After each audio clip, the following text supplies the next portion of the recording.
कहानी की शुरुआत में सोल्जर के एक ग्रुप को दिखाया जाता है जो इस वक्त किसी घने जंगल से होकर गुजर रहे थे। लेकिन इनमें से एक ऐसा भी सोल्जर था जो बहरा था और इसलिए उसे कोई भी आवाज सुनाई नहीं देती थी। तभी इसका साथी इशारा करके पीछे चलने की बात करता है, जिसके बाद सब यहाँ से मुड़ जाते हैं और एक जगह पर रेस्ट करने के लिए रुकते हैं, जहाँ इनके नजदीक में ही एक बड़ा सा तालाब भी था। इसके बाद बहरा सोल्जर अपने घोड़े को एक जगह पर बांध रहा था, तभी इसको पानी के अंदर सोने का एक टुकड़ा नजर आता है। यह देखते ही सोल्जर नदी के पास आता है और तुरंत इसे लेकर अपने पास में रख लेता है। लेकिन इनमें से किसी को भी पता नहीं था कि यहाँ के तालाब में एक सायरन विच भी रहती है, जिसकी पूरी बॉडी हीरे जवाहरात से भरी हुई है। तभी हम देखते हैं कि वो पानी के अंदर छुपी हुई थी और इनको ही देख रही थी। इसी बीच बहरे सोल्जर को पानी में कुछ हलचल महसूस होती है, लेकिन वो जैसे ही पीछे मुड़ता है यहाँ पर उसे कुछ भी नजर नहीं आता। इसके बाद हम देखते हैं कि सोल्जर के साथ में कुछ और लोग भी आए थे जो यहाँ पर कोई ब्लैक मैजिक करने वाले थे।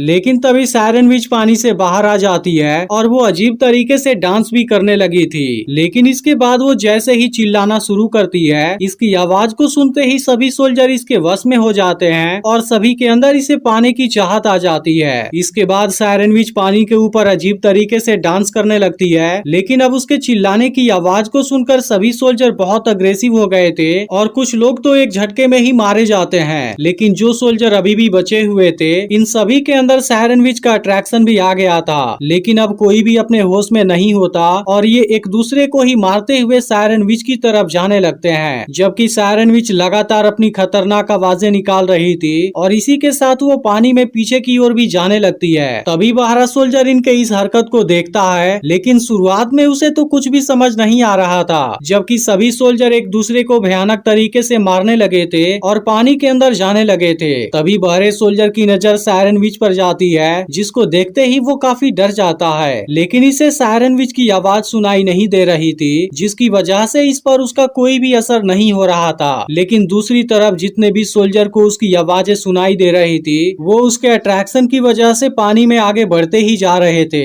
लेकिन आखिर में सबके सब पानी में डूबने लगते हैं और इनमें से कोई भी जिंदा नहीं बच पाता, जिसके बाद सबके सब इस तालाब के नीचे चले जाते हैं। तभी सायरन विच की नजर बहरे सोल्जर पर पड़ती है, जिसके बाद वो फिर से अपनी आवाजें निकालने लगती है, लेकिन इस पर उसकी आवाज का कोई भी असर नहीं हो रहा था। अब इस बात से सायरन विच हैरान हो जाती है और फिर से कई बार आवाज निकालती है, लेकिन काफी कोशिश के बाद भी बहरे सोल्जर को कुछ नहीं होता। अब इस बात से सायरन विच भी एक पल के लिए डर जाती है, क्योंकि उसे लगा था कि उसे कुछ हो गया है। इसलिए सायरन विच बहुत ही ज्यादा परेशान हो जाती है और फिर वापस पानी में चली जाती है। लेकिन बहरा सोल्जर अब काफी डर गया था और इसे अभी तक कोई भी बात समझ नहीं आई थी। तभी सायरन विच पानी से बाहर आती है और इसे देखने लगती है, क्योंकि अब सायरन विच इसके तरफ अट्रैक्ट हो गई थी और इसे पाना चाहती है। लेकिन बहरा सोल्जर अब यहाँ से भागना शुरू कर देता है, क्योंकि यहाँ का नजारा देखने के बाद इसकी हालत बहुत ज्यादा खराब हो गई थी। लेकिन तभी भागने के दौरान सोल्जर एक पेड़ से टकरा जाता है और यहीं पर नीचे गिर जाता है। अब कुछ समय के बाद इसे होश आता है और सोल्जर किसी तरह से खड़ा होता है। लेकिन अब सोल्जर भागते हुए काफी थक गया था, इसलिए वो एक चादर लेता है और नदी किनारे ही एक जगह पर रेस्ट करने लगता है। लेकिन अब कुछ समय के बाद ही रात हो जाती है और अब सोल्जर को यहीं पर नींद आ गई थी। तभी सायरन विच पानी से बाहर निकलती है और सोए हुए सोल्जर के पास में आ जाती है, जिसके दौरान हम देखते हैं कि इसमें बहरे सोल्जर को पाने की गजब चाहत आ गई थी और अब सायरन विच इसके साथ में ही सो जाती है। लेकिन सोल्जर को इस बारे में कोई भी अंदाजा नहीं था। इसके बाद सुबह होती है और सोल्जर की आंख खुलती है, जहां हम देखते हैं कि सायरन विच अभी भी इसके पास में ही सोई हुई थी। तभी सोल्जर को अपने ऊपर कोई चीज महसूस होने लगती है और अब इसकी नजर सायरन विच पर जाती है, जिसके बाद वो इसके हीरे जवाहरात की तरफ देखने लगता है। लेकिन तभी सायरन विच भी जाग जाती है और वो जैसे ही भागने वाली होती है, सोल्जर इसे पकड़ने की कोशिश करता है, जिसके दौरान इसकी हथेली में सायरन विच की बॉडी के कुछ जवाहरात फंस जाते हैं। अब यह देखते ही सोल्जर जान जाता है कि सायरन विच की पूरी बॉडी पर हीरे जवाहरात हैं, जिसको देखते ही सोल्जर पूरी तरह से हैरान हो जाता है और अब इसमें इसे पाने की लालच आ जाती है। इसके बाद सोल्जर सायरन विच का पीछा करने लगता है, जो पानी के अंदर भाग रही थी और अब एक झरने के ऊपर आ जाती है। यह देख सोल्जर भी इस किनारे पर आ जाता है और दोनों एक दूसरे की तरफ देखने लगते हैं। अब सोल्जर अपनी तलवार को यहीं रखने के बाद सायरन विच की तरफ जाने लगता है। अब इसको देखते ही सायरन विच समझने लगती है कि यह सोल्जर भी उसे प्यार करने लगा देता है। इसके बाद सायरन विच मदहोशी में डांस करने लगती है और फिर तुरंत इसके पास में आ जाती है, जिसके दौरान सोल्जर ऐसी एक्टिंग करता है कि उसे भी सायरन विच से प्यार हो गया है। लेकिन हम देखते हैं कि सोल्जर को इस बात से कोई भी मतलब नहीं था, क्योंकि वह तो केवल इसकी बॉडी पर मौजूद हीरे जवाहरात को पाना चाहता है। इसके बाद ये दोनों एक दूसरे को किस करने की कोशिश करते हैं, लेकिन सायरन विच के होठों पर भी जवाहरात लगे थे, जिसकी वजह से सोल्जर किस नहीं कर पाता। लेकिन अब सायरन विच खुद को नहीं रोक पाते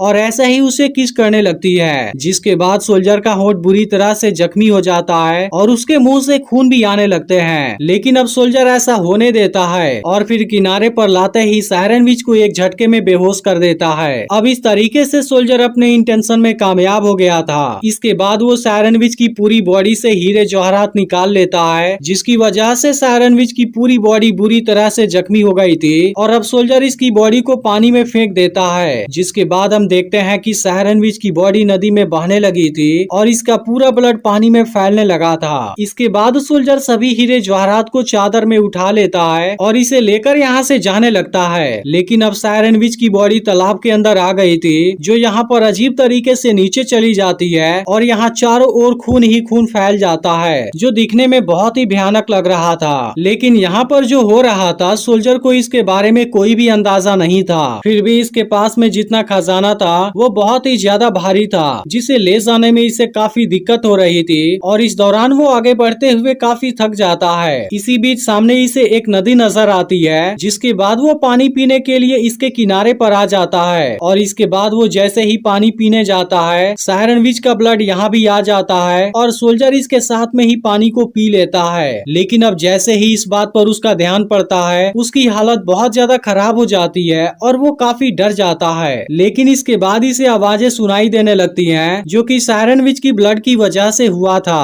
अब इस बात से सोल्जर काफी परेशान हो जाता है और बिल्कुल पागलों के जैसे बिहेव करने लगता है, क्योंकि इसे तो कुछ भी समझ नहीं आ रहा था। अब कुछ देर के बाद सोल्जर शांत हो जाता है और फिर जैसे ही यहाँ से जाने वाला होता है, इसी वक्त सायरन विच पानी से बाहर आ जाती है और जब इसे अपनी बॉडी के सभी हीरे जवाहरात गायब हुए नजर आते हैं, वो काफी परेशान हो जाती है और इसकी वजह से वो बहुत दुखी भी हो गई थी, क्योंकि उसे समझ आ गया था कि सोल्जर के दिल में इसके लिए प्यार तो था ही नहीं, बल्कि वह तो केवल इसके जिस्म के हीरे जवाहरात को चाहता था। तभी उसकी नजर सोल्जर के ऊपर पड़ती है और अब सायरन विच आवाज निकालना शुरू कर देती है, जिसकी वजह से सोल्जर पागल होने लगता है, क्योंकि अभी से आवाजें सुनाई देने लगी थी। इसके बाद वो खुद को नहीं रोक पाता और पानी के अंदर जाने लगता है, जबकि सायरन विच भी धोखे की वजह से लगातार चिल्ला रही थी और इसकी आवाज को सुन सुनकर सोल्जर का मेंटल कंडीशन काफी खराब हो जाता है। लेकिन अब सोल्जर कुछ भी नहीं कर सकता था, क्योंकि वह भी इसके वश में आ गया था। इसके बाद सायरन विच इसको भी पानी के अंदर ले जाने लगती है और अंत में यह सोल्जर भी पानी की गहराइयों में डूब जाता है और अपने लालच की वजह से मारा जाता है। वहीं अब सायरन विच अपने हालत को देख काफी दुखी हो गई थी, जबकि सोल्जर भी उस जगह पर आ जाता है जहां पर इसके बाकी साथी भी मरे पड़े हुए थे और यह कहानी इसी के साथ में एंड हो जाती है। लेकिन अगर आपने पिछली वीडियो को मिस कर दिया हो तो लेफ्ट वाली वीडियो जरूर देख लेना